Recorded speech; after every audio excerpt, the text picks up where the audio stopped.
Our troops kicked out the Russians. Okay. And the troops went further. So the Territorial Defense Force went in and they looted the village.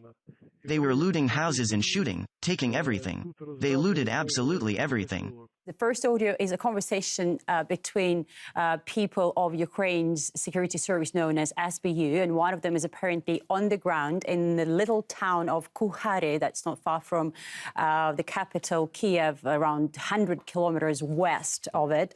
And what is he basically doing? He's describing what he saw there, what he discovered there while, I don't know, walking around, maybe talking to residents, but that's unlikely because, again, it's a little village and it has been under fierce fighting. It fell under the control of the Russian army at the beginning of Moscow's special military operation, and around a month later, in mid-March, it was recaptured by Ukraine's forces. And shortly after that, so-called territorial defense forces, they are volunteer battalions within Ukraine's armed forces, they came in, and this man from the audio, he's describing their behavior and their actions while they were there. And you will hear it yourself now, and you just heard a bit, right?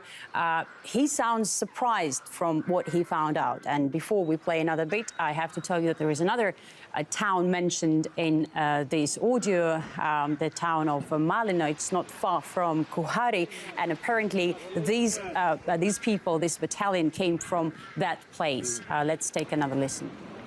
Yeah. From March 24th to April 3rd, after the Russians were driven out of here, the Territorial Defense Force came in from Malin. In short, during these days they were looting. They looted everything they could. They kicked in the doors, they kicked everything. Safes were opened, cars were taken away. They stuffed the cars with everything they found and took everything out. It turns out that the Muscovites did not take anything, but ours went in and completely plundered everything. There wasn't anything here already because of the fighting. No houses were left even. What was left was completely looted by our own. Interesting is that this man compares Russian troops with these people from territorial defense. And later in this conversation, the one from the ground also asks his colleagues whether these crimes and this behavior by these people should be documented. And he gets the answer, yes, they should be filed on it. So maybe we're going to hear any, like, I don't know, official statement from Kiev's side soon.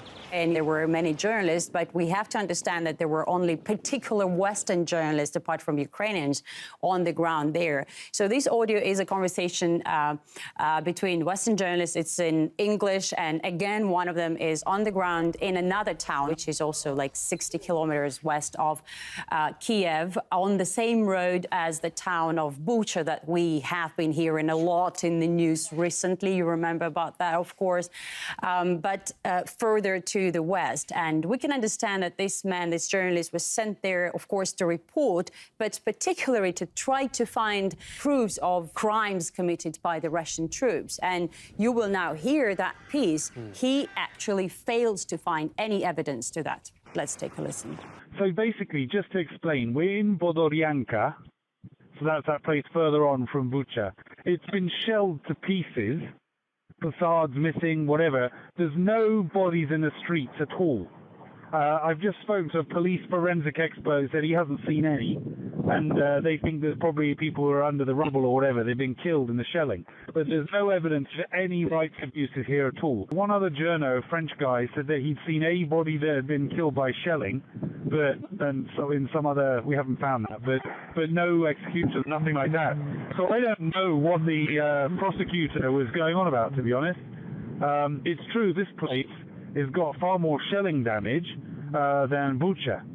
But in terms of extrajudicial killings, there's no evidence at all. And in fact, some of the old ladies I've spoken to said the Russian troops were really nice to them. They gave them food, water, all of that. Interesting, and actually sad to say, if you look through news reports coming right now out of the town of Baradanko that this journalist mentioned, you will see a completely different picture. You will read about piles of dead bodies lying on the streets again, like in the town of Bucha, and you will hear accusations and you will hear about mass killings committed by the Russian troops. But this journalist says there is no evidence to that at all.